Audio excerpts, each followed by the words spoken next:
103 or 101 that year? Good wheat here, Dad. I'm gonna send a video to all your kids. What do you have to say about this good wheat? You talking to me? Yeah. This is so far over my head. I don't think that if I hopped off and tried to walk to the edge, I don't think I could get there. That wheat is so thick. You ever seen it like this? Never. And it's not my eyes. I guess that means you're a good farmer, doesn't it? Well, kind of like this. I reproduced good ones and then they went to work when they were big enough. Yeah.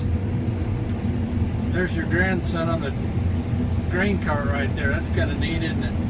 Yes, yes, and you know, he's young, and I don't think he has a girlfriend yet.